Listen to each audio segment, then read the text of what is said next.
Hello, my craft friends. This is Sophia from Sophia Brings Light, and I am doing a community project started by House of Witchcraft. Please check her out. She's pretty popular anyway. I love her. I've learned so much from her, and I just wanted to participate in this community project. So there are 9 questions here that she has that I am joining in and trying to make this video as short as possible, but get the questions answered. And I'm going to tell you, I'm just going off the cuff. I haven't written down my answers. I'm going to go with it as I go. Okay, here are the 9 questions. If you see me look down, I've kind of written them down, so I got to look down and see what they are. Okay, how old were you when you started feeling witchy or magical?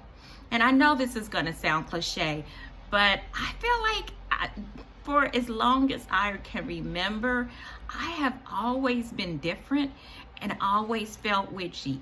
I can remember when I was little, I would go outside and play in the mud and get sticks and stuff and put them in something like I'm brewing something that I had seen on television or whatever. So I've always felt that I'm different, and I also have always felt this witchy. I was enthralled with witches from the time that I saw The Wizard of Oz. I would have to say I related more to the good witch Glinda, but there was a fascination with the other wicked witch too. So and there are both definitely in me, I would have to say that, but I was fascinated basically by both of them. So that is that question. The next one is, when did you say it aloud? Well, I have been back in the craft for 20 years, but I actually started probably when I was about 15 or 16. But then as I grew and I would fight back and forth within myself, I took about 10 years off of witchcraft and everything, and then I came back to it, and this time I've been back for a while. So I never say, you know, if I would say, I'm 63, so if I would have said starting at 15, it would be quite a number of years. But I think it was a 10 or 15 year break that I take. So I don't count those years. So I say I've been a witch probably for about 30 something years, somewhere in there. But when I said it out loud I remember maybe when I was about 18, I did a dedication for myself, and I said it, and I identified myself as a witch back then.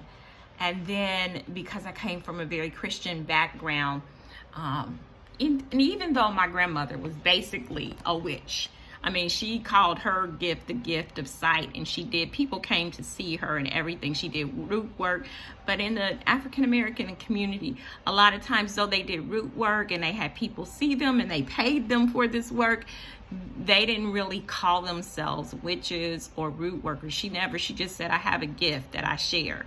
So, and she was very powerful. And I know that's the grandmother story but really that is my story from Alabama. So I think I said it, like I said, at 18. Then I took those years off, and I said it again probably about 30, and about 2 years ago I reclaimed the word.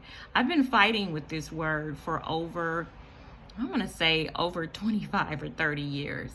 And now I really feel like I've settled in with the word. I've called myself a root worker, light worker, all of those things. So I just kind of have settled into the word. How do you relate to divinity?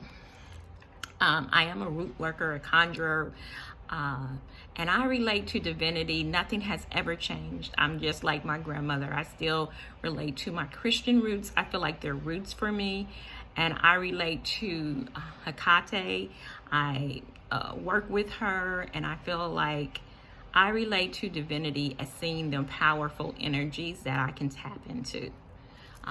So I'll leave it there. Your favorite moon phase. My favorite moon phase is the new moon. And basically the new moon, because new beginnings. I release some things that no longer serve me, and I give energy to those things I want to bring into myself with my rituals. And I prefer the new moon to the full moon, though I love the full moon too, and do things on the full moon too. Favorite divination. My favorite divination tool would have to be cards, cardiomancy. I love oracle cards. I love tarot. I feel like I'm still on the journey to getting better and better with those, because though I love those things, I really just started doing them within the last maybe 7 or 8 years now. Before that, I read bones. That's what my grandmother had taught me to do. And I also read playing cards, which I had done that for a long time. But now I brought my horizons, and I love tarot and oracle cards. What is the most likely tool or type of magic? What is the most likely type of magic do you do? I just love it all. I'm gonna be honest. I don't work so much with sigils, but I've kind of started to delve in that. I basically love candle magic because I love fire, and so I love that. But I love working with jars and mojo bags, and I do all of that. You know, dolls. I do healing work with dolls. So I'm intrigued by all of it, and I'm the type of person that I like to do things and then try something different. So for me to have that variety to work with and to learn new things, I'm up for it. Your favorite magical tool? Again, that probably, I think it would still be the cards, though. I mean, I have wands and all of that. I use them sometime, but I don't really use them that often. And then the other, this is going to sound so weird, the other tool that I use more than anything is a pair of scissors. Go figure. But I have to open up packages with it. I cut things off with it. I cut herbs with these old scissors that I have from my mom. But they can cut through anything. So that's my favorite magical tool. Do you write things down in a journal or grimoire? Yes, I do. And I have a number of grimoires. What I do need to work on is, you know, bringing it all together, because I have different journals or grimoires for different things. And sometimes I have notes all over the place. And I'm trying in this next year to have specific journals or grimoires for specific things. And finally, best advice you have learned so far. You know what? I'm going to give this to the House of Witchcraft, because the best advice I have learned so far is do you, boo. I am so with that, because in the craft, you know, sometimes people can make people feel bad that they don't practice in a certain kind of way, or maybe that they don't do things like other people do, or you don't do things the way you were taught. And I have kind of let a lot of that go, and I follow my own intuition, and I am eclectic in that I you know, practice hoodoo and folk magic, and I take from this and that, and it comes through. I put my own spin on it, and it comes out. It's my magic, baby, and my magic is my magic.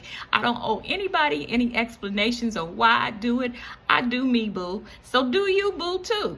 So that is it. Thank you to the House of Witchcraft for allowing us all to put our 2 cents in and to come together as a community and just share. I appreciate that so much. Peace, blessed be.